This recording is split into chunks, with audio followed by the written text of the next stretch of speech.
Shalom, salam sejahtera, sahabat jalan yang lurus. Selamat berjumpa kembali di channel ini. Saya berharap dan selalu berdoa kiranya kita semua tetap dalam keadaan baik, dalam keadaan sehat, dan pastinya tetap di dalam perlindungan Tuhan. Sahabatku yang terkasih, di kesempatan kali ini kita akan kembali lagi bersama-sama akan melihat serta menyaksikan bagaimana keberlangsungan suatu diskusi atau debat yang sangat menarik antara teman-teman para apologet Kristen yang dimana di dalamnya ada seorang murtadin yang akan berhadapan dengan Uniriva bersama dengan Ustadz Zuma. Maka dari itu tanpa berlama-lama mari langsung kita simak videonya. Dan saya berharap untuk kita semua bisa mengikuti video ini dari awal hingga akhir supaya kita tidak gagal paham dan kita juga bisa mendapatkan suatu berkat yang baru di dalamnya. Selamat menyaksikan, Tuhan Yesus memberkati. Oke, aku mau tanya, menurut Quran sendiri, apa bedanya malaikat dengan setan? Dan wujud malaikat itu sendiri apa? Oke? Jadi perbedaan antara malaikat dengan setan itu, malaikat itu adalah makhluk yang taat, sementara setan itu adalah makhluk yang ingkar. Jadi perumpamaannya boleh dibilang Muslim itu adalah malaikat dan Kristen itu adalah setan, karena ingkar terhadap perintah-perintah Tuhan. Nah, namun kalau kita lebih detail lagi, malaikat itu diciptakan dari cahaya, taat kepada Allah, bertasbih, bertahmid dan mensucikan nama Allah, selalu membantu dan meneguhkan hati nurani, kemudian selalu meminta ampun kepada Allah bagi orang-orang yang beriman dan tidak berkelamin laki-laki ataupun tidak berkelamin perempuan. Itu secara pribadi. Kalau setan itu diciptakan dari api, sifatnya sombong dan membangkang, tidak taat kepada perintah Tuhan, mengajarkan sihir kepada manusia, menyesatkan manusia, membisikkan ke dalam dada manusia penyesatan-penyesatan. Nah, ini yang perlu Ibu Herni pahami dengan baik. Jadi setan itu siapapun yang suka marah, itu boleh dikategorikan setan. Sombong, tidak mau menyembah kepada yang menciptakannya, malah menyembah kepada makhluk berupa manusia, itu setan semua itu. Ya, menyesatkan manusia, mengajarkan manusia menyembah kepada manusia, itu setan. Seperti itu, Bu Herni. Oke, oke, Sus. Jadilah hari pertama, jadilah terang ya. Jadilah terang. Kalau untuk aku ya, ini penafsiran aku aja ya. Yang dimaksud dengan jadilah terang di situ, yang menciptakan terang di hari pertama. Itu, kalau saya menafsirkan mungkin malaikat itu juga masuk di dalam penciptaan di situ di hari pertama itu. Jadilah terang. Oke, jadi terang ya cahaya itu. Karena pada hari penciptaan itu kan benda-benda langit ya, seperti matahari itu tidak diciptakan di hari pertama, tetapi mungkin diciptakan di hari ketiga atau keempat ya, seperti itu Mbak. Jadi itu menurut saya, penafsiran saya. Oke, jadilah terang. Jadi kalau dipertanyakan kapan penciptaan malaikat, kalau untuk saya lihat masuk di dalam kelompok ini. Jadilah terang. Thank you. Itu kitabnya agama Yahudi Bani Israel, bukan kitab Ibu siapa namanya ini? Ibu Herni. Coba Anda terangkan proses penciptaan menurut kitab Anda aja deh, Perjanjian Baru. Nggak usah pakai kitabnya Bani Israel. Coba, bisa nggak kitabnya berdiri sendiri? Kitabnya para non-Yahudi yang mereka sebut dengan Perjanjian Baru atau Gospel. Bani Israel aja nggak pernah protes. Kitab itu untuk siapa? Ya, Bani Israel tidak pernah memprotes kitab itu untuk siapa? Tuhan untuk semua bangsa. Oke? Kalau Torah, memang Torah diperuntukkan untuk orang Bani Israel. Nah, itu kami tahu, kami bisa menempatkan diri dengan hal itu. Tetapi nubuat-nubuat yang terjadi di dalam perjanjian lama itu merujuk kepada Mesias dan Kristus itu sendiri. Jadi, kesimpulannya tidak bisa dipisahkan. Ya, perjanjian lama dan perjanjian baru. Oke? Soal kenapa ada orang Yahudi dan ada orang Kristen. Kristen, menurut orang Yahudi adalah sekte dari agama Yahudi itu sendiri. Sekte ya, sekte berarti keluaran dari agama Yahudi itu. Jadi berarti sesuatu ajaran yang berasal dari Yahudi tetapi sedikit menyimpang. Itu yang dimaksud dengan sekte. Jadi kalau kami memakai perjanjian lama, why not? Kenapa tidak? Orang Yahudi nggak pernah mempermasalahkan itu. Kamu aja yang mempermasalahkan dengan Yahudi KW di sini. Tetapi kalau kalian mau bertanya tentang Kidung Agung, Hosea, kalian bertanya kepada orang Kristen. Aneh kan? Tumpang Di awal Anda mengatakan Anda tahu bahwa Taurat itu untuk Bani Israel. Kemudian Anda mengatakan tidak bisa dipisahkan dengan perjanjian baru. Ya, gini Bu Herni, saya ajarkan. Jadi orang Yahudi itu tidak pernah protes terhadap perjanjian lama. Kenapa? Karena perjanjian lama itu hanya terjemahan, bukan kitab Taurat. Wajar ketika orang-orang Yahudi tidak pernah merasa bahwa perjanjian lama itu adalah kitab suci, bahwa perjanjian lama itu adalah kitab Taurat, karena mereka punya Taurat secara lisan. Mereka punya original teks kitab mereka. Jadi yang Anda gunakan itu hanya sampah dari terjemahan-terjemahan yang asalnya dari Septuaginta. Nah, lalu kemudian Anda mengatakan tidak bisa dipisahkan antara perjanjian lama dan perjanjian baru. Betul. Karena perjanjian lama bukan firman Tuhan, perjanjian baru juga bukan firman Tuhan. Tetapi adalah karangan cocokologi untuk mencocokkan satu terjemahan dari kitabnya Yahudi, satu adalah kitab yang dimiliki oleh orang-orang yang memang sudah menganut ajaran pagan. Jadi mereka mengambil perjanjian lama untuk supaya perjanjian baru ini dianggap sebagai sebuah kebenaran. Makanya yang menamai perjanjian lama dan perjanjian baru itu adalah orang Kristen itu sendiri, untuk supaya dianggap bahwa perjanjian baru itu adalah sebuah kebenaran. Padahal ya, kalau kita berbicara mengenai kebenaran, maka kita harus merujuk kepada sejarah awal mula kekristenan itu diajarkan oleh siapa. Itu yang perlu Ibu Herni pahami dengan baik. Jadi kitabnya orang Yahudi yang diterjemahkan ke dalam bahasa Septuaginta itu bukan kitab Torah, tapi itu adalah hanya terjemahan.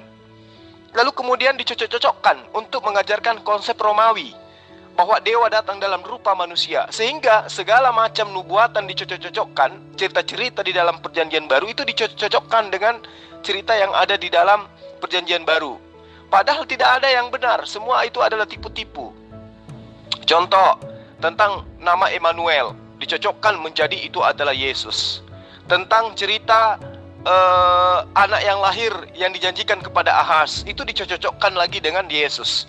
Lalu cerita tentang nubuatan akan Mesias bangkit pada hari ketiga itu lagi dicocokkan kepada Yesus. Dan banyak lagi cerita-cerita irasional yang tidak rasional dan tidak masuk akal, dan kemudian cerita-cerita tahayul yang tidak pernah terbukti kebenarannya.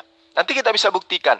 Dan saya yakin Ibu Herni akan lari terpontang-panting nantinya kalau membahas materi ini. Karena saya akan mengungkap sisi kelam, sisi gelap daripada perjanjian baru untuk mencocokkan ketuhanan, konsep ketuhanan yang dimiliki oleh orang Romawi, di mana mereka punya konsep ajaran animisme. Ya, dewa datang dalam rupa manusia. Mereka mencoba memelintir terjemahan kitabnya Bani Israel untuk mendudukkan Yesus itu sebagai pengganti dewa yang datang dalam rupa manusia, yang mereka sudah pahami jauh sebelum Nabi Isa itu datang kepada Bani Israel mengajarkan tentang Torah dan juga Injilnya. Nah, itu yang perlu Ibu Herni pahami dulu sampai di sini, bahwa perjanjian lama itu adalah penamaan dari orang Kristen sendiri terhadap terjemahan kitabnya Bani Israel, sementara Bani Israel tidak pernah mengakui perjanjian lama itu adalah kitab Tanakh atau kitab Torah. Itu penafsiran Anda. Ya, manusia bukan setan ya, maaf aja. Manusia adalah ciptaan Tuhan yang termulia dan keselamatan berlaku untuk manusia. Oke? Nah, ini kita berbeda di sini. Mana ayatnya di dalam Quran kamu bahwa setan itu diciptakan dari api? Oke? Tunjukkan. Kalau kamu mengatakan bahwa orang yang menyembah batu itu setan, bagaimana dengan orang yang menyembah batu? Gimana? Bagaimana dengan yang di Gua Hira itu yang menindih dadanya Muhammad sampai Muhammad hosa dan ketakutan? Kenapa bisa? Kalau itu dia malaikat, kenapa orang jadi ketakutan? Oke, thank you. Bismillahirrahmanirrahim. Waljan khalaqnahu min qablu min naris samum. Jadi kami telah menciptakan makhluk berupa jin, ya, yang kelak akan berubah menjadi setan karena pembangkangannya terhadap Tuhan, itu sebelum Adam dari api yang sangat panas. Begitu juga yang diterangkan di dalam surah Ar-Rahman ayat 15, wa khalaqal janna mim marijim minnar, dan dia Allah menciptakan jin dari nyala api. Terjawab ya. Nah, lalu kemudian Anda mengatakan tentang yang ada di Goa Hira. Yang namanya malaikat pasti menakutkan bagi siapapun yang pertama kali terkontaminasi terhadap yang melakukan kontak fisik terhadap malaikat tersebut. Karena kenapa? Malaikat itu adalah makhluk roh. Malaikat itu adalah makhluk gaib. Jangankan Rasulullah Muhammad SAW, Yesus yang Anda tuhankan, yang adalah penjelmaan dewa atau theos di dalam konsep pagan Romawi, itu ketakutan ketika dia diberi kekuatan dari malaikat, sampai keringatnya seperti titik-titik darah. Tuhan loh, ketakutan dia. Ya, di dalam kitab yang Anda akui sebagai firman Tuhan, itu banyak dalil yang mengatakan janganlah takut Elizabeth, janganlah takut ke Yusuf, janganlah takut, janganlah takut, janganlah takut. Kenapa? Itu peringatan kepada orang-orang yang akan didatangi oleh malaikat. Artinya memang malaikat itu adalah makhluk yang menakutkan, karena ya namanya makhluk gaib gitu loh. Bukan berarti dari sisi menyeramkan, tidak. Namanya makhluk gaib. Manusia itu ditakdirkan untuk takut kepada makhluk-makhluk gaib. Ya, itu yang perlu Anda pahami dengan baik. Ya, jadi saya sudah menjawab bahwa di dalam Al-Quran setan itu terbuat dari api. Ya, setan dalam arti kata jin yang membangkang terhadap Allah, nah itulah setan. Begitu juga manusia yang membangkang terhadap Allah, itu juga setan. Jadi kalau ada orang yang menyembah kepada selain kepada Allah, itu setan. Ada orang yang mengajarkan menyembah kepada manusia, itu setan itu. Itu Ibu Herni harus paham. Wah, baik Pak. Penjelasan yang lumayan bagus ya. Tetapi saya mau bukti dulu dong dalam Quran ke Anda yang mengatakan bahwa malaikat itu dibedakan dengan setan dari sifatnya ya. Oke. Cuman saya mau, jadi bentuk malaikat itu apa? Bentuk cahaya. Wujud malaikat itu cahaya, begitu ya? Oke. Nah, saya minta ditunjukkan dulu di dalam Quran Anda, ada enggak seperti itu pernyataan itu? Oke. Dalam Al-Quran itu tidak menceritakan tentang ciri-ciri fisik malaikat ya secara signifikan. Cuman di Al-Quran itu diterangkan bahwa wahum la yastakbirun, mereka malaikat-malaikat ini tidak menyombongkan diri. Dikatakan lagi yakhafuna rabbahum mim fawqihim wa yaf'aluna ma yu'marun. Jadi malaikat itu takut kepada Allah ya, karena Allah itu berkuasa atas mereka, dan mereka hanya melaksanakan apa yang diperintahkan kepada mereka. Itu yang diterangkan di dalam Al-Quran. Dia itu adalah makhluk gaib. Itu tidak bisa diterangkan fisiknya seperti apa dalam arti kata layaknya makhluk ya. Nah sekarang coba Anda jelaskan kepada saya, yang bertanduk 7 dan bermata 7 itu di dalam kitabmu itu apa itu? Setan atau tuyul? Oh, kamu sibuk dengan masalah terjemahannya ya? Kamu tidak sibuk tentang isinya. Sekali lagi ya, saya jelaskan kepada kamu ya, Pak ya, Bapak yang terhormat, supaya Anda semakin lebih cerdas loh ini teman Anda yang satu ini yang ngomong sama saya ini dibanding kamu. Oke, untuk saya jelaskan kepada kamu. Orang-orang Yahudi yang tinggal di Amerika, yang sudah lama menetap di sana, yang sudah menjadi warga negara Amerika, kamu tahu, banyak yang tidak bisa berbahasa Ibrani. Ini yang saya perlu tanya. Kalau saya bohong dengan kamu, hari ini saya mati. Supaya kamu sedikit cerdas ya. Oke? Kamu sama sekali tidak punya pengalaman. Cuma bisa berkoar-koar aja. Saya bilang, orang Yahudi yang tinggal di Amerika yang masih beragama Yahudi, ya, mereka tidak bisa berbahasa Ibrani. Kenapa? Karena mungkin mereka tidak sekolah di sekolah yang mempunyai bahasa Ibrani. Mereka tidak tahu, makanya, ya, kitab Tanakh yang ada Tauratnya itu, yang ada Torahnya itu juga ditranslate ke dalam bahasa Inggris. Nah, setelah ditranslate Torah ditranslate ke dalam bahasa Inggris, apakah itu bukan Torah? Kamu cerdas sedikit ya. Makanya sebenarnya aku malas diskusi dengan kamu. Karena ini begininya ini, bukan untuk kita menjadi lebih cerdas, tetapi kamu yang menggiring seseorang itu untuk kita semakin jatuh di bawah. Bukan jatuh di bawah apa untuk kalah, tidak. Kamu pikir kalau kamu berdiskusi dengan orang tolol, orang itu kasihan akan menjadi tolol, tapi untung kamu diskusi dengan saya lebih banyak pengalaman dengan kau dalam segi pergaulan. Maaf ya, thank you. Ibu kalau ngomong sama saya nggak usah gemetaran, santai aja. Itu yang ibu cerita tentang yang sekarang. Kemudian muncul pertanyaan ibu, apakah Torah yang diterjemahkan ke dalam bahasa Inggris itu bukan Torah? Ya jelas bukan lah. Itu terjemahan Torah. Perkataan Allah dengan terjemahan perkataan Allah itu beda. Karena terjemahan itu adalah manifestasi pemahaman seseorang terhadap firman Tuhan. Jadi itu ibu harus bedakan.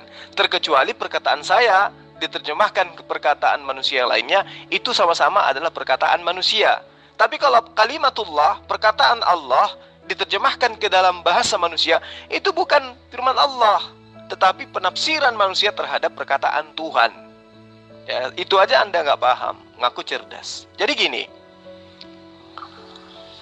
memang banyak di antara orang Kristen itu tidak paham bahwa Paulus itulah yang mendirikan Kristen. Makanya saya sengaja membahas tentang menanggapi tentang pembahasan Anda tadi tentang kitabnya Bani Israel yang bukan kitab Anda. Jadi Paulus ini berusaha menghapuskan isi Taurat karena menganggap Taurat itu adalah ajaran yang susah untuk kemudian diajarkan kepada non-Yahudi. Jadi ketika Paulus itu mengajarkan ajaran penyembahan berhala itu murni, maksud saya, sekiranya Paulus itu mengajarkan ajaran penyembahan berhala tanpa mengadopsi atau mencampur adukkan dengan ajaran Taurat, maka Paulus ini tidak akan mendapat sambutan dari kalangan para penyembah berhala. Paham sampai di sini? Jadi Paulus itu mencampur adukkan antara ajaran Taurat dengan ajaran berhala untuk kemudian dijajakan kepada orang-orang kalangan yang memang sudah menyembah berhala. Ya, itu yang perlu Anda pahami. Kenapa? Karena orang-orang Romawi, orang-orang Yunani pada abad pertama itu mereka sudah tidak tertarik terhadap ajaran berhala. Maka Paulus kemudian mencampur adukkan ajaran Taurat dengan ajaran berhala supaya ajarannya itu laku. Makanya suratnya Paulus itu tidak ada yang dikirim kepada orang-orang yang merupakan pemukiman Yahudi yang merupakan tanah yang sudah dijanjikan oleh Allah kepada mereka. Tidak, kecuali kepada orang-orang Yahudi yang hidup di luar daripada dari tanah Israel. Ya. Jadi ketika ajaran penyembahan terhadap berhala itu dianggap rendah pada masa itu, maka kemudian Paulus mencoba untuk mengambil ajaran dari kitab Taurat, dia campur adukkan konsep itu, lalu kemudian diajarkan keluar kepada bangsa Israel. Nah, pada masa itu harus Anda sadar. Jadi, konsep yang Anda ajarkan sekarang dengan PD-nya itu adalah konsep yang diajarkan oleh Paulus kepada orang-orang Yahudi. Mengajarkan kepada orang non-Yahudi bahwa konsep yang selama ini mereka pahami, yaitu konsep dewa datang dalam rupa manusia, itu benar dengan munculnya Yesus di Yerusalem. Jadi Yesus itu adalah dewa yang datang dalam rupa manusia. Makanya orang-orang tersebut, orang-orang Eropa itu memahami bahwa oh ternyata dewa kita itu datang dalam rupa manusia dan itu adalah Yesus. Makanya tidak ditemukan dari ajaran Yudaism yang mengajarkan seperti ajaran Kristen. Ajaran Kristen itu berdiri sendiri dia. Dia tidak sama dengan ajaran para nabi. Nah, ini yang sedang Anda imani saat sekarang. Makanya Anda keteteran ketika saya mengatakan kitab Taurat itu adalah kitabnya Bani Israel. Anda tidak usah ambil-ambil. Kecuali mau pakai terjemahannya yang kemudian Anda gunakan sebagai perjanjian lama, ya silakan aja. Karena perjanjian lama itu bukan Taurat. Ya, sekali lagi, perjanjian lama itu bukan kitab Tanakh, tapi terjemahan dari Septuaginta. Bahasa Septuaginta yang disadu dari bahasa Aramaik atau bahasa Ibrani. Pengumuman kepada saudara-saudara dimanapun berada yang menemukan Ibu Herni, tolong sekali lagi tolong perhatiannya. Bagi yang menemukan Ibu Herni, biarkan saja? Oh, enggak dong. Aku orangnya bukan bermuka dua, Mbak. Prinsip aku ya prinsip aku. Kalau yang lain nggak cocok ya itu bukan urusan saya. Ya. Kalau Ibu mendengar aku punya VN ya, diskusi aku tentang malaikat dan sama seperti ini yang aku katakan.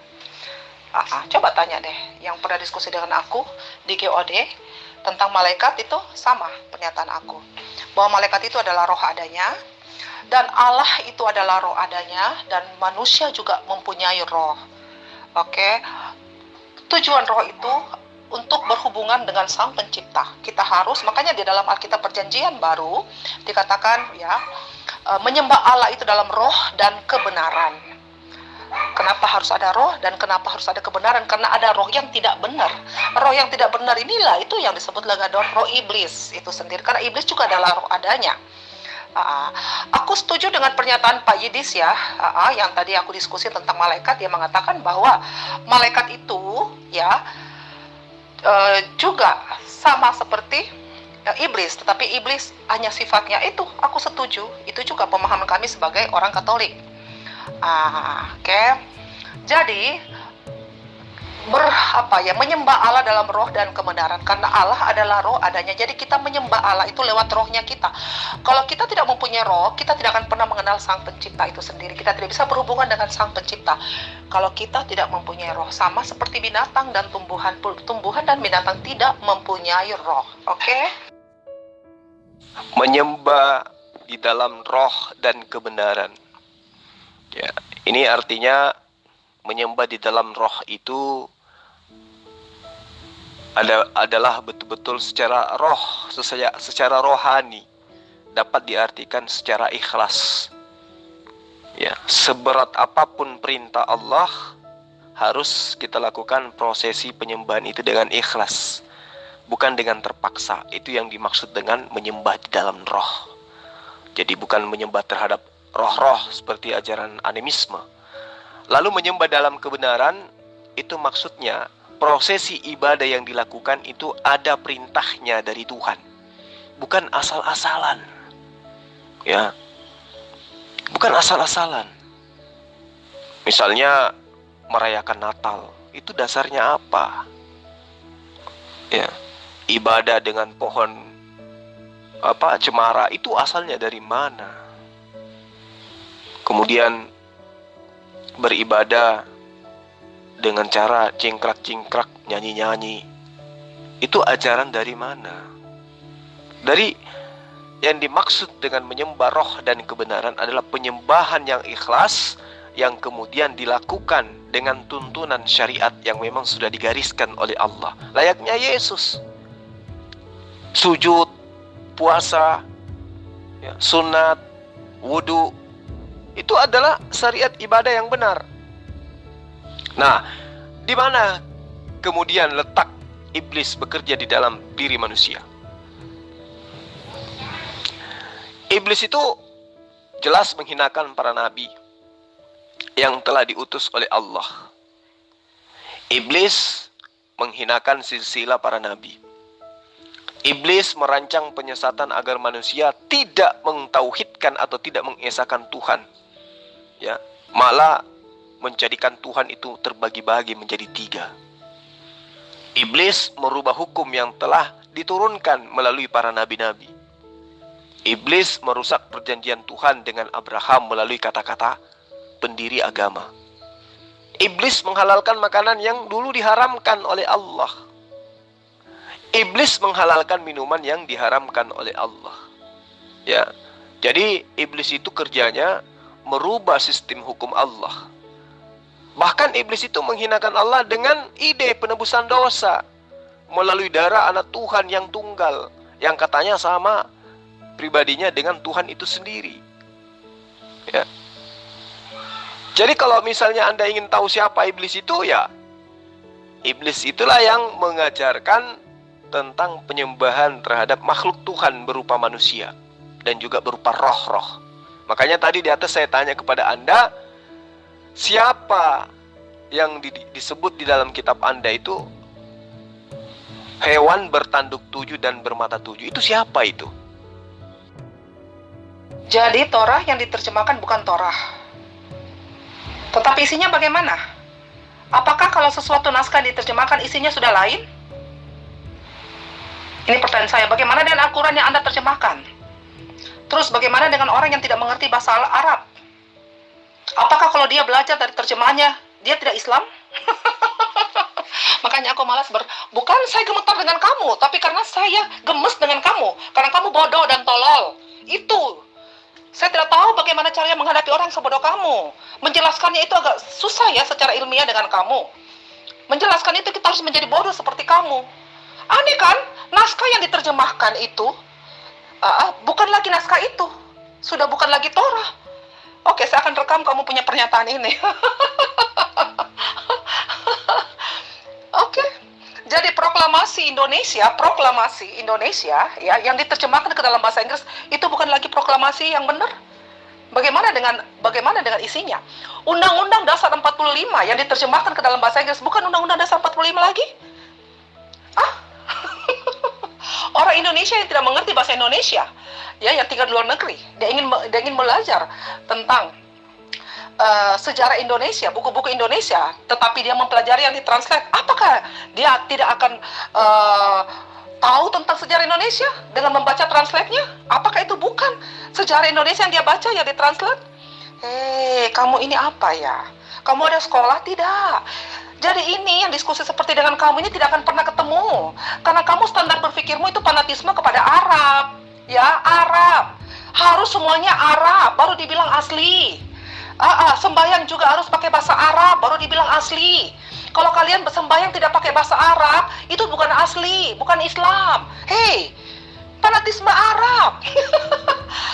Jadi Allahnya kami itu Allah Arab, bukan Allah Indonesia. Oke. Ya ampun, saya heran kamu ya. Orang bilang kamu ini bagaimana, tetapi bagi aku kamu sangat bodoh. Pemahaman kamu sangat sempit dan kamu berdiskusi sama orang itu bukan untuk apa ya? Sebenarnya kamu licik orangnya ya. Iya, kamu hanya ingin menjatuhkan orang lain, tetapi maaf ya, dengan aku tidak mungkin itu. Karena aku tahu tujuan kamu sebenarnya. Kamu memutarbalikan fakta sebenarnya. Tetapi kalau kamu jujur dengan diskusi ini, berarti kamu memang bodoh. Oke. Oh, jelas Bu Herni. Ya, meski Anda menutupi kalau Anda gemetaran, kelihatan dari vokal Anda. Jadi terjemahan itu memang bukan firman Allah. Anda jangan samakan firman Allah dengan tulisan-tulisan biasa. Beda perkataan manusia dengan perkataan Tuhan. Anda mengambil Undang-Undang Dasar 45 Pancasila, itu adalah karangan manusia. Kalau firman Allah itu beda, itu adalah perkataan Tuhan. Dan terjemahan itu adalah penafsiran manusia terhadap firman Tuhan. Anda harus bedakan itu. Lalu kemudian yang perlu Ibu pahami, kitab Anda itu tidak diterjemahkan langsung dari bahasa Ibrani, bukan. Kitab Anda itu diterjemahkan dari bahasa Inggris. Ya, dari bahasa Inggris, awalnya dari bahasa Greek.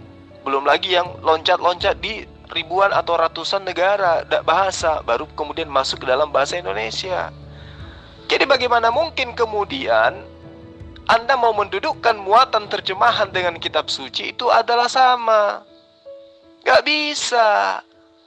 Terjemahan kitab Torah ke dalam bahasa Bugis Anda katakan itu adalah kitab Torah. Anda salah. Terjemahan tetap aja kedudukannya sebagai terjemahan, bukan kitab suci. Ya, itu yang Ibu harus pelajari dengan baik. Sadari dari sekarang bahwa kitab Anda yang terjemahan itu bukan firman Tuhan, tapi penafsiran terjemahan manusia terhadap tafsirnya dia terhadap perkataan-perkataan yang tertuang di dalam firman Tuhan. Ya.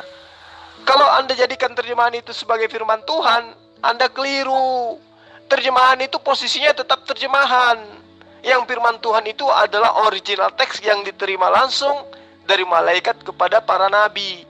Misalnya kitabnya Nabi Musa. Kitabnya Nabi Musa tentu berbahasa Ibrani. Yang diterima oleh Nabi Musa kepada dirinya itu tentu adalah firman Allah. ketika firman itu sudah diterjemahkan ke dalam bahasa Septuaginta, itu bukan firman Allah lagi. Itu adalah terjemahan firman Allah ke dalam bahasa lain. Nah, apakah itu firman Allah? Bukan. Itu terjemahannya firmannya Allah. Tetapi posisinya terjemahan bahasa manusia, bukan lagi bahasa Tuhan, tapi bahasa manusia. Bahasa manusia dan bahasa Tuhan itu pasti beda. Ya. Makanya kemudian itu kitab Anda direvisi. Kenapa? Karena kitab Anda bukan firman Tuhan. Kalau firman Tuhan itu nggak bisa direvisi. Ya, kecuali Tuhan itu sendiri yang merubahnya. Kalau manusia bisa merubah firman Tuhan, itu bukan firman Tuhan itu namanya jadinya. Itu adalah karangan manusia. Nah, itu yang dialami oleh kitab Anda. Karena selama Anda lahir sampai setua ini, Anda memang ya dicekoki pernyataan bahwa kitab Anda itu adalah firman Tuhan. Makanya Anda heran. Ya. Bagaimana kemudian Anda bisa menafikan dalam kitab Anda perubahan-perubahan terjemahan ke terjemahan yang lain yang begitu signifikan, sangat berbeda. Ya, cula badak berubah menjadi banteng. Coba. Nyamuk berubah menjadi lalat. Coba bayangkan, 40.000 berubah menjadi 44.000. Bagaimana mungkin Anda bisa mengatakan bahwa itu semua adalah firman Tuhan? Jadi mulai sekarang Ibu Herni harus sadar, terjemahan itu bukan firman Tuhan. Paham ya? Pantas saja Anda sesat. Ternyata ya boleh dibilang Anda bahlul juga rupanya. Tapi memang sih, mana ada orang menyembah manusia tidak bahlul. Oke, tidak apa-apa ya. Dari pertanyaan yang pertama tadi Anda katakan beda dengan yang sekarang ya. Karena pernyataan yang pertama Anda katakan bahwa malaikat diciptakan dari cahaya, sama seperti iblis. Oke, nggak masalah kalau akhirnya ada muncul pernyataan yang baru lagi, dan itu sedikit berbeda, nggak masalah. Sekarang muncul pertanyaan berikut. Kalau iblis itu diciptakan dari nar, dari api, nah kenapa Allah harus menciptakan setan? Nah, ini pertanyaannya. Oke, thank you Pak Rahman. Aku panggil Pak Rahman aja ya. Ya. Pertanyaan saya di atas tadi itu belum dijawab. Itu makhluk apa itu yang bertanduk 7 dan bermata 7 dalam kitab Anda? Setankah atau malaikatkah atau apa itu, Mbak? Yang gila disembah itu, Pak, itu setan. Kamu lihat pada saat pencobaan di padang gurun oleh Yesus, setan menyuruh Yesus untuk menyembahnya dan akan memberikan kekayaan dunia ini. Lihat itu. Yang gila untuk disembah itu adalah setan. Tuhan tidak pernah gila disembah. Tanpa disembah manusia pun Tuhan sudah Tuhan. Oke? Anda salah. Justru karena Allah itu Maha Pengasih, Maha Penyayang, maka Allah mengajarkan manusia untuk menyembah kepadanya, mengingatkan. Tujuan daripada para nabi diutus termasuk Yesus itu mengajarkan manusia untuk menyembah kepada Sang Pencipta alam semesta. Jadi Anda nggak salah di sini.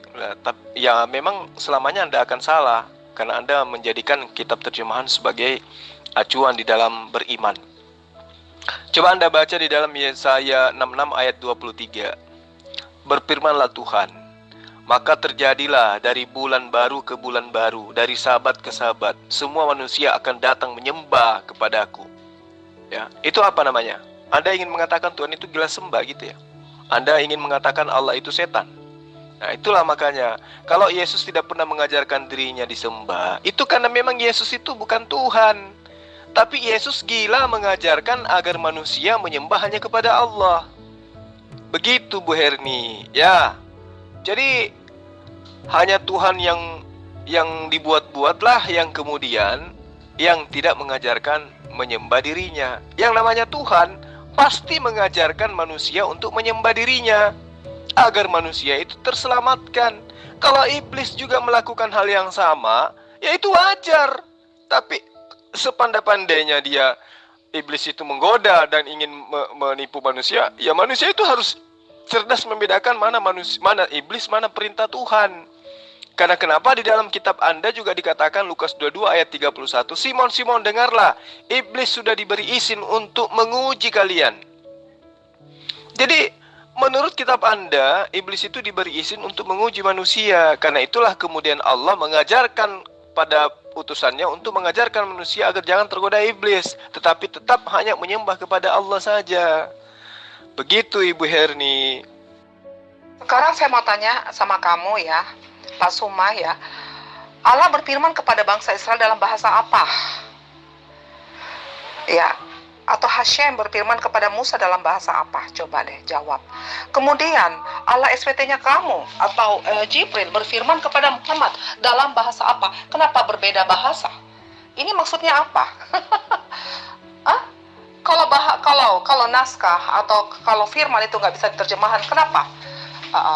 Allah berfirman kepada Musa atau Hashem berfirman kepada Musa, kenapa dia memakai bahasa apa? Bahasa Arab juga? Oh ya?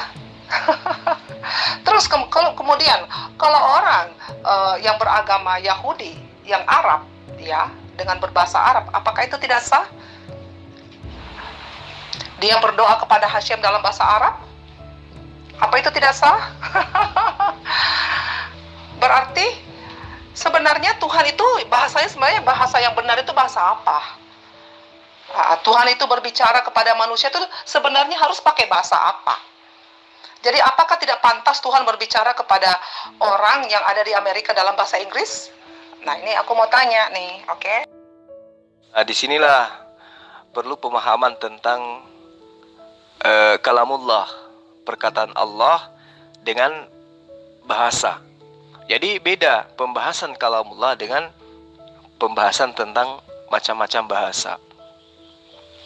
Di dalam Al-Quran itu sangat jelas dikatakan dalam surah Ibrahim, ya, wa ma arsalna mir rasulin illa bilisani qaum. Sungguh kami tidak dan tiadalah kami mengutus seorang utusan kecuali menggunakan bahasa kaumnya. Jadi Allah mengutus Musa dengan menggunakan bahasa kaumnya Musa, yaitu bahasa Ibrani. Allah mengutus Nabi Isa atau Yesus dengan menggunakan bahasa kaumnya, yaitu bahasa Aramaik. Ya. Lalu kemudian Allah mengutus Rasulullah Muhammad SAW dengan bahasa kaumnya, yaitu bahasa Arab. Itu loh. Jadi Allah itu mengutus utusannya berdasarkan terhadap bahasa kaumnya. Tidak mungkin kemudian Musa kaumnya bahasa Ibrani, kemudian Allah berfirman kepada Musa dengan menggunakan bahasa Batak. Atau Allah tahu bahwa kaumnya Rasulullah Muhammad SAW itu berbahasa Arab, kemudian Allah berfirman kepada Rasulullah Muhammad SAW dengan bahasa Makassar. Nggak mungkin. Makanya dikatakan wa ma arsalna min rasulin illa bilisani kaum. Nah, apakah hal ini adalah salah? Tidak. Terbukti menurut sejarah, semua nabi-nabi diutus sesuai dengan bahasa kaumnya. Nah, ketika Allah berfirman kepada Nabi Musa dalam bahasa kaumnya, kemudian kaumnya menerjemahkan firman Allah itu ke dalam bahasa lain, maka bahasa lain itu bukan firman Allah yang datang kepada Nabi Musa, tetapi adalah pemahaman bahasa orang lain terhadap kalamullah yang datang kepada Nabi Musa. Coba Anda lihat kitab Anda, keteteran dia karena kehilangan arah, tidak memiliki sumber yang valid. Hanya dari terjemahan ke terjemahan, dari terjemahan ke terjemahan, dari keterjemahan ke terjemahan, sehingga semakin jauh dari esensi kebenaran yang merupakan sumber daripada kebenaran itu sendiri. Lihatlah amburadulnya kitab Anda saat sekarang. Ada terjemahan lama, ada terjemahan baru, ada perubahan revisian, dan seterusnya. Itu karena apa? Karena tidak ada patokan. Ya. Nah, yang ingin saya sampaikan kepada Anda, terjemahan itu bukanlah kalamullah yang disampaikan awal mula kepada para nabi. Bukan. Al-Quran boleh diterjemahkan ke dalam bahasa apapun, silahkan. Tetapi terjemahan-terjemahan itu bukan kalamullah. Yang kalamullah itu, perkataan Allah itu adalah original teksnya, yang pertama kali diucapkan kepada sang penerima wahyu. Itulah kalamullahnya. Tapi ketika dia terjemahkan, itu bukan kalamullah lagi, tapi adalah perkataan manusia terhadap pemaknaannya akan kalamullah, akan perkataan Allah. Agar ibu paham dengan baik. Nah sekarang, bagaimana dengan orang Yahudi yang ada di Amerika yang tidak bisa lagi mengerti bahasa Ibrani? Oke. Dia membaca ya tanaknya dia di dalam bahasa Inggris. Nah itu bagaimana? Apakah dia nggak sah menjadi orang Ibrani? Apakah firman Tuhan itu tidak benar sampai ke dia? Nah, ini yang harus di apa ya? Ini yang perbedaan, karena gimana? Kalian Muslim itu udah terdoktrin ya bahwa Al-Quran itu tidak boleh ditranslate. Nah, tapi nyatanya sekarang kan Al-Quran juga ditranslate juga kan? Oke, kenapa sekarang Al-Quran ditranslate? Apakah itu tidak sah menjadi Al-Quran? Sekarang Quran-Quran yang sekarang yang ditranslate itu, apakah itu sudah berubah, bukan lagi menurut kamu bukan lagi firman Tuhan, kan kamu percaya Al-Quran sebagai firman Tuhan. Nah, sekarang Quran yang dalam bahasa Arab ditranslate ke dalam bahasa Indonesia dengan arti yang sama. Apakah itu bukan lagi firman Tuhan? Sementara orang-orang Indonesia yang mayoritas Muslim, tidak semua kita realistis aja, tidak semua tahu berbahasa Arab. Ya, nah mereka membaca yang translate-nya, apakah mereka tidak sah menjadi orang Islam? Itu kan aneh toh. Dan siapa yang menciptakan bahasa? Coba. Iblis yang menciptakan bahasa. Ya, kebetulan aja itu Torah turun kepada Musa. Ya oke. Tetapi tidak semua orang Yahudi mengerti bahasa Ibrani sekarang ini. Banyak yang juga sudah tidak paham dengan bahasa Ibrani. Jadi itulah perbedaan cara pemikiran ya Kristen dan Islam. Tetapi ada juga kok Muslim yang sedikit sudah cara pemikirannya udah lebih intelektual ya, tidak fanatisme seperti ini. Oke. Ya, bukan berarti banyak orang yang tidak bisa paham bahasa Ibrani, bukan berarti banyak orang yang tidak bisa bahasa Arab atau membaca dalam original teks Al-Quran, lantas kemudian terjemahan kitab suci itu dianggap sebagai kitab suci. Bukan. Ya, dalam arti kata dianggap sebagai kitab suci adalah sama setara dengan kitab yang pertama yang diwahyukan oleh Allah kepada para nabi. Bukan seperti itu. Jadi terjemahan itu bukan firman Allah, tapi adalah pemaknaan atau pengertian manusia terhadap firman Allah. Ya, namanya saja terjemahan. Terjemahan dari firman Allah. Berarti bukan firman Allah itu sendiri. Yang firman Allah itu adalah yang diucapkan sebagai wahyu kepada mereka yang menerima wahyu pertama. Nah, ketika bahasa yang diterima itu terus ya dilestarikan, itulah firman Allah yang berasal daripada Allah itu sendiri. Tapi kalau dia sudah berupa terjemahan, muatannya boleh sama. Ya, muatannya bisa saja sama. Tetapi posisinya tetap aja sebagai terjemahan. Bukan sebagai kalamullah, bukan sebagai firman Allah, tetapi pemahaman manusia terhadap kalamullah, penafsiran manusia terhadap kalamullah. Apa itu kalamullah? Perkataan Allah. Jadi tidak akan pernah bisa sama dia. Namanya saja satu perkataan Allah, satu perkataan manusia, tentu beda. Gitu. Jadi kita tidak bisa samakan. Tetapi untuk memahami firman Allah, salah satu metodenya adalah dengan menerjemahkan ke dalam bahasa lain. Tetapi setelah diterjemahkan, bukan kemudian posisi terjemahan itu berubah menjadi kalamullah, menggantikan yang ori. Tidak bisa begitu. Jadi Al-Quran itu boleh diterjemahkan ke dalam bahasa apapun, silahkan.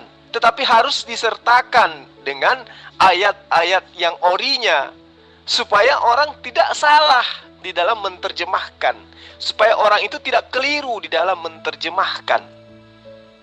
Nah, itu yang perlu ibu pahami. Makanya kemudian ada konsep, ada tatanan, ada upaya ya revisi demi revisi. Apa yang direvisi? Apakah bahasa aslinya? Apakah firman Tuhannya? Bukan. Firman Tuhan tidak mungkin direvisi. Firman Tuhan tidak mungkin diperbaiki. Yang diperbaiki itu adalah terjemahan. Makanya kitab Anda ada istilah revisi. Kenapa? Karena terjemahan direvisi ke terjemahan yang lebih baik. Ya, ketidaksempurnaan terjemahan menuju kepada kesempurnaan terjemahan. Kenapa terjemahan itu bisa direvisi? Karena terjemahan itu bukan firman Allah. Tapi yang namanya firman Allah tidak bisa direvisi. Apakah ada yang berani merevisi Taurat? Tidak bisa. Tapi kalau terjemahan, bisa. Kalau dianggap itu salah, direvisi. Itulah terjemahan. Kenapa? Karena dia bukan firman Allah. Nah, saya berharap ibu mulai sekarang sadar itu. Bahwa kitab Anda bukan firman Allah. Nggak pernah ketemu ya, nggak pernah ketemu. Apanya mau dilestarikan? Apanya yang mau dilestarikan? Kitab yang ditulisan pertama itu mau dilestarikan, baru itu yang baru dikatakan firman Allah. Oh, jadi sekarang begini, kenapa harus Tuhan menciptakan begitu banyak bahasa di dunia ini? Jadi, kalau begitu, ya, orang Afrika, ya, karena terus terang aja ya, di daerah Ethiopia sana juga dulu itu kan banyak orang-orang turunan Yahudi juga di sana. Dan mereka itu berbahasa Afrika. Nah, sekarang bagaimana mereka bisa memaknai firman itu kalau harus berbahasa Ibrani? Bagaimana dengan orang-orang orang-orang Jepang, ya, yang Islam tetapi tidak bisa berbahasa Arab? Bagaimana itu? Dia mau memaknai Al-Quran, harus dia belajar bahasa Arab supaya dia mendapat original teksnya. Itu apakah itu Quran yang diperbanyak sekarang itu namanya original teks? Yang difotokopi berkali-kali? Oh, nggak bisa, itu kopian, bukan lagi original teks, ya, bukan lagi original teks. Jadi sekarang, ya, kalau orang berbicara dalam bahasa Arab, apakah itu yang disebut dengan original text? Aneh kan? Ini yang kamu tidak pahami. Kamu harus merubah setting berpikir kamu, ya. Jangan terlalu fanatisme seperti itu, fanatisme terhadap bahasa, khususnya bahasa Arab, ya. Jangan itu menjadi standar kamu. Bahwa original text itu kalau dalam bahasa Arab, oh tidak juga. Sekarang Al-Quran memang itu original text yang beredar di Indonesia. Itu udah berapa kali? Coba kamu lihat itu. Diterbitkan tahun berapa?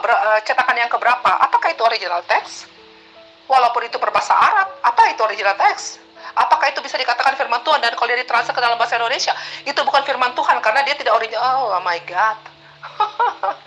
Bukan deh Quran itu. Coba lihat terbitan tahun berapa dan berapa kali sudah diterbitkan. Sudah cetakan yang keberapa? Itu yang disebut dengan original text. Ngerti nggak namanya original text? Di mana sekarang tersimpan original teksnya Al-Quran? Coba deh, aku mau tanya. Oke, thank you. Original teks Al-Quran itu ya di Al-Quran.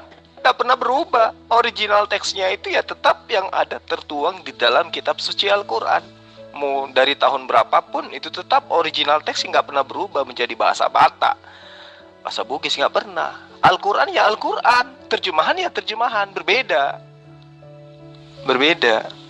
Nah sekarang ketika Anda diperhadapkan dengan terjemahan baru, ya terjemahan lama, Alkitab bahasa sehari-hari, Alkitab ND, Alkitab Klinker dan seterusnya, yang mana yang benar kitab Anda itu? Yang mana yang betul-betul yang diterima oleh Yesus? Tapi memang si kitab Anda meski dalam bahasa Yunaninya pun itu bukan kitabnya Yesus. Jadi memang susah berbicara kepada Anda dalam hal kebenaran mutlak terhadap kitab suci karena memang kitab Anda bukan kitab suci. Ya, meskipun original teks kitab Anda itu tetap terpelihara sampai sekarang, itu tetaplah adalah kitabnya Lukas, kitabnya Markus, bukan kitabnya Yesus. Yesus tidak pernah mengajarkan gospel. Jangankan mengajarkan, menyebutnya saja tidak pernah. Berbeda dengan Al-Quran. Jadi bukan berarti karena orang itu tidak memahami bahasa Arab, kemudian dia harus menerjemahkan ke dalam bahasa Indonesia, kemudian bahasa Indonesia itulah Al-Quran. Tidak. Ya. Kalau dia tidak memahami bahasa Arab, maka dia harus menerjemahkan bahasa yang ada di dalamnya. Nah, bahasa yang ada di dalamnya yang kemudian sudah diterjemahkan bukan Al-Quran itu sendiri. Yang Al-Quran itu adalah orinya, bahasa Arabnya, itulah Al-Quran. Yang bahasa Indonesia itu terjemahan, itu bahasa manusia, pemahaman manusia terhadap firman Tuhan. Kalau ada orang Yahudi yang tidak mengerti bahasa Ibrani, tidak sekonyong-konyong dia mengkitabkan kitab terjemahan, lantas dia katakan kitab terjemahan yang bahasa Inggris itulah Taurat. Bukan. Taurat itu bahasa Ibrani, bahasanya Musa. Yang dia baca dalam bahasa Inggris itu hanya terjemahannya. Ini yang perlu Ibu pahami dengan baik. Ya. Jadi firman Tuhan itu adalah yang dalam bahasa asli, bukan yang ada di dalam bahasa terjemahan. Nah, belum lagi kalau kita menggunakan pendekatan bahasa secara langsung. Bagaimana kemudian perbedaan antara terjemahan satu dengan terjemahan itu muncul ketimpangan. Sudah terjemahan masih salah lagi. Contoh, ya, antara babi dan babi hutan. Nah, mana yang benar? Ayo, mana yang benar di sini? Kalau yang bukan firman Allah, pasti kita ragukan kebenarannya.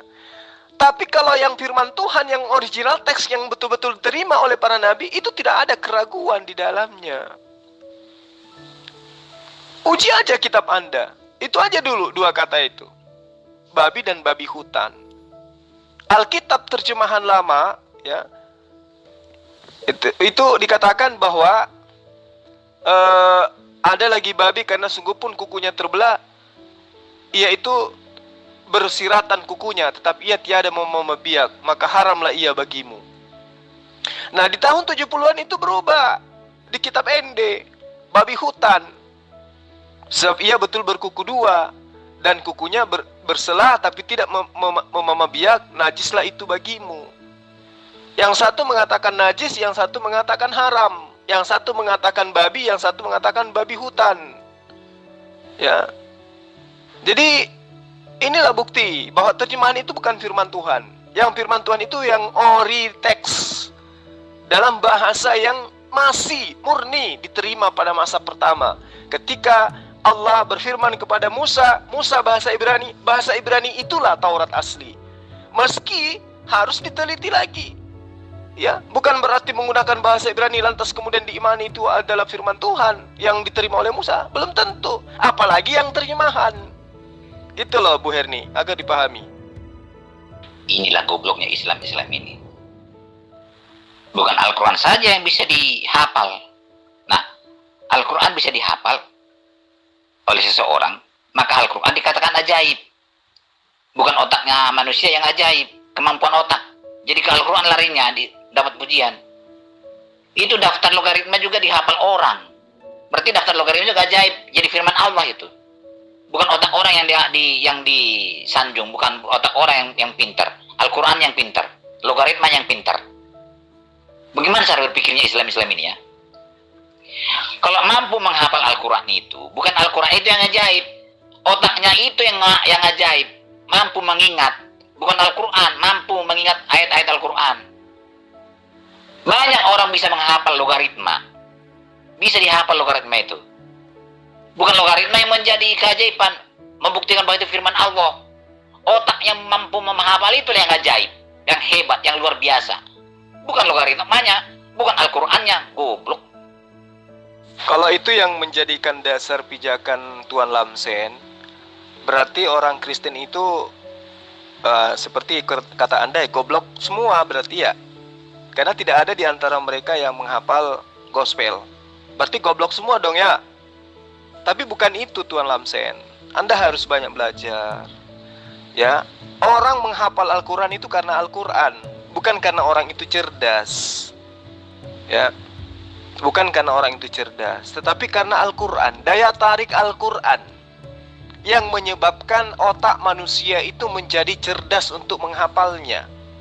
Adanya ketertarikan terhadap Al-Quran merespon otak manusia sehingga menghafalnya, sehingga dia dikatakan cerdas.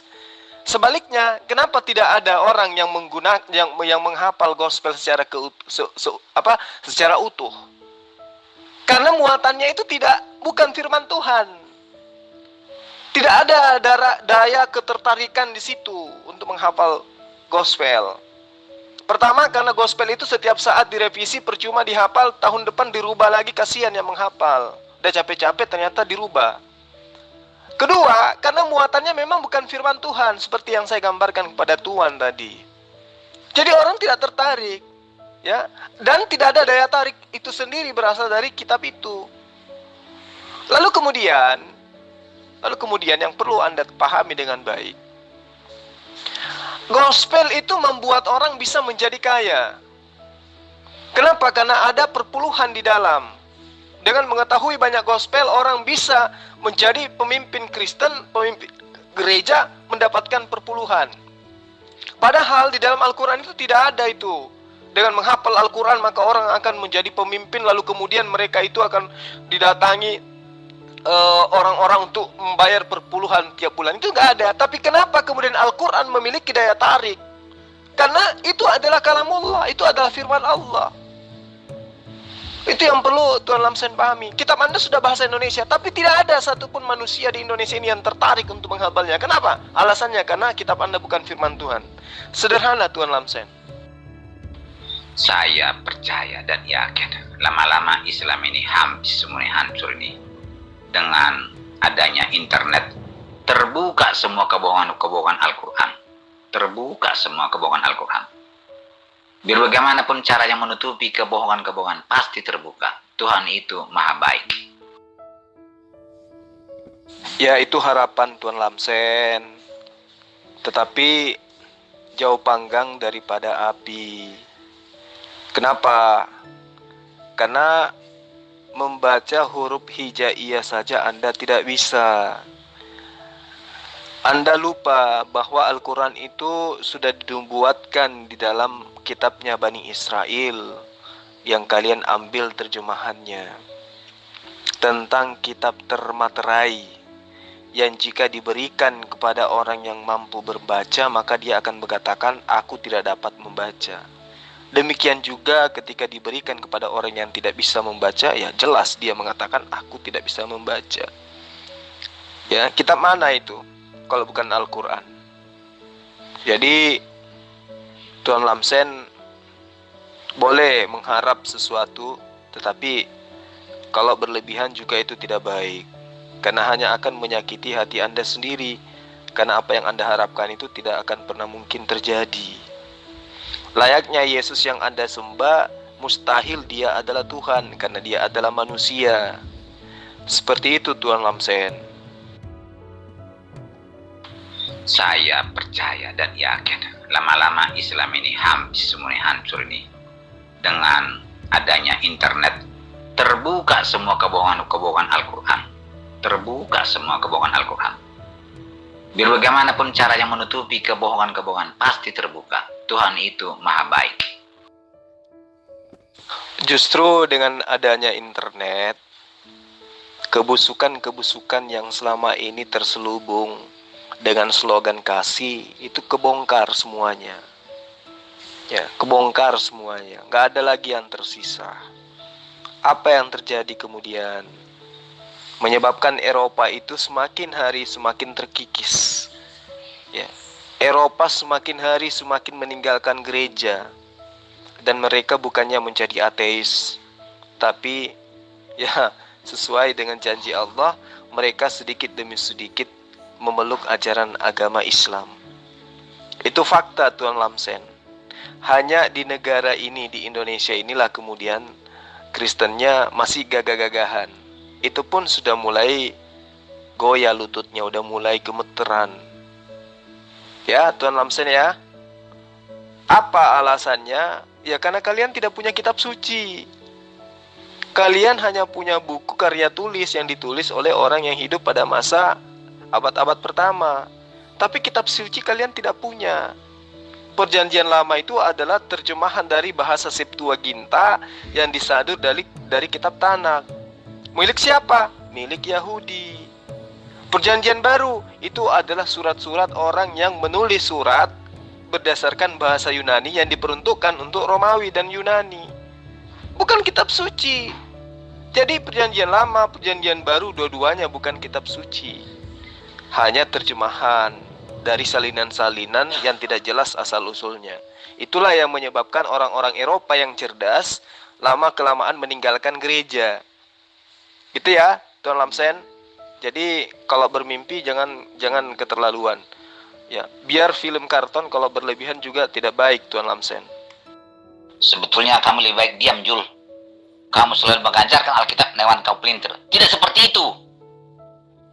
Bikin panas hati orang aja. Apa memang begitu ajaran Islam? Bikin sakit hati orang Kristen itu. Sengaja ajarkan seperti ini, ajarkan seperti ini. Pelintir-pelintir Alkitabnya. Emang begitu, Jul? Saya sudah katakan kepada kamu, Jul, kalau kamu mengajarkan ajaran Alkitab kepada saya, makin sakit hati saya, seolah-olah saya tidak pernah baca Alkitab saya. Kan sudah saya katakan, ajarkan Al-Quranmu itu, perkenalkan Al-Quranmu itu dengan baik. Oke, baik saudaraku, kita bersama-sama telah melihat serta menyaksikan dan mendengar bagaimana keberlangsungan suatu diskusi antara teman-teman para apologet Kristen yang berhadapan dengan Uniriva dan kawan-kawannya. Kalau kita melihat bagaimana Uniriva ini, ternyata dia sangat-sangat tidak memiliki pemahaman yang baik dan benar tentang kekristenan seperti itu. Karena kalau kita mendengarkan setiap narasi, bahkan juga argumentasi yang dibawakan oleh seorang Uniriva yang berkaitan dengan iman Kristen, pasti semuanya itu tidak sesuai dengan apa yang dituliskan di dalam firman Tuhan itu sendiri. Karena apa? Karena memang Uniriva ini 11-12 dengan Ustadz Suma dan juga Konunditan ya, kalau saya melihat ya, yang dimana mereka salah dalam memahami firman Tuhan itu sendiri. Ketika mereka mau menafsirkan atau mereka mau menggali tentang teks firman Tuhan tersebut, mereka selalu saja hanya mengambil satu ayat, dan ayat itu yang mereka tafsirkan tanpa mereka memperhatikan keseluruhan konteks atau teks dari ayat yang mereka comot tersebut seperti itu. Bahkan ketika mereka menafsirkan, mereka menggunakan setiap data-data yang itu sama sekali tidak digunakan oleh orang Kristen untuk mentafsirkan ayat Alkitab, karena hal itu bertentangan, data yang mereka bawa itu bertentangan seperti itu. Ya, entah mengapa Uniriva ini bersama dengan rekan-rekannya sangat suka sekali menggunakan data-data liar untuk mentafsirkan ayat Alkitab seperti itu. Karena pada dasarnya kalau untuk memahami dan mengerti tentang firman Allah, seharusnya Uniriva ini membaca keseluruhan konteks dari ayat tersebut supaya dia mengerti alur, supaya dia mengerti apa yang dimaksud dari tujuan penulisan teks atau ayat tersebut yang selalu saja dicomot-comot oleh seorang Uniriva. Sama halnya kalau kita mendengarkan Ustadz Suma, demikian juga seperti itu. Mereka hanya mengambil ayat-ayat yang menguntungkan mereka, dan mereka berusaha untuk memutarbalikkan fakta atau kebenaran yang ada di dalamnya. Padahal kita sebagai orang Kristen ketika mendengarkan apa yang mereka paparkan seperti itu, kami hanya bisa tertawa seperti itu. Tertawa karena apa? Karena mereka terlalu memaksakan kehendak mereka sendiri hanya untuk mencari keuntungan di dalamnya, seperti itu. Tapi kalau kita melihat bagaimana teman-teman para apologet Kristen ini ketika menanggapi semua narasi liar dari seorang Uniriva, mereka bisa mempertanggungjawabkan setiap data dan juga argumentasi mereka berdasarkan firman Tuhan, berdasarkan sumber-sumber yang dipercayai, yang itu berkaitan dengan apa yang difirmankan Allah seperti itu di dalam Alkitab tersebut. Inilah yang seharusnya yang dipahami oleh seorang Uniriva seperti itu. Bukan hanya sekedar mencomot-comot ayat Alkitab, bukan hanya sekedar mentafsirkan dengan liar, tapi bagaimana mereka harus betul-betul membuka hati mereka untuk bisa lebih dalam lagi mengerti tentang firman itu sendiri seperti itu. Dan ketika para apologet Kristen menyampaikan setiap argumentasi mereka, setiap narasi mereka yang berkaitan dengan kekristenan, ya mereka harus bersedia menerima, bukan malah menentang seperti itu. Karena tidak mungkin walaupun Uniriva mengatakan dia seorang anak kuliahan, itu tidak menjadi dasar, tidak bisa dijadikan dasar untuk dia bisa mengerti dan memahami tentang kebenaran firman Tuhan itu sendiri. Seharusnya ketika dia menyatakan dia sebagai seorang mahasiswa, dia harus memiliki dasar yang baik dan benar dalam ketika dia mengeluarkan setiap argumentasi dan narasi seperti itu. Bahkan dia juga harus siap menerima setiap bantahan dari lawan diskusi atau lawan debatnya, karena belum tentu apa yang dia sampaikan itu benar seperti itu. Dan dia juga harus introspeksi diri bahwa ketika berhadapan dengan teman-teman para apologet Kristen, dia harus bersedia menerima setiap hal yang disampaikan oleh teman-teman para apologet Kristen, bukan menentang. Karena bagaimana mungkin seorang Uniriva yang tidak beriman dan tidak percaya terhadap Alkitab seperti itu bisa dengan begitu mudah membantah setiap narasi bahkan argumentasi dari teman-teman para apologet Kristen. Kiranya ini menjadi suatu perhatian untuk kita semua ya, apalagi untuk Nerifa dan kawan-kawannya, supaya kedepannya mereka lebih baik lagi dalam berapologet seperti itulah. Oke teman-teman, mungkin sekian video dari saya di hari ini. Sampai berjumpa di video-video saya yang selanjutnya. Dan kita juga terus mendukung teman-teman para apologet Kristen dimanapun mereka berada, supaya mereka boleh terus dipakai Tuhan secara luar biasa, diberikan hikmat oleh Tuhan untuk mereka boleh terus menjadi saksi, memberitakan kabar baik, membukakan setiap kebenaran, sehingga nama Tuhan dipermuliakan. Banyak jiwa yang boleh mengenal, percaya kepada Yesus Kristus sebagai satu-satunya Tuhan dan Juru Selamat dalam kehidupan mereka. Sekian video dari saya di hari ini. Sampai berjumpa di video-video saya selanjutnya. Tuhan Yesus memberkati.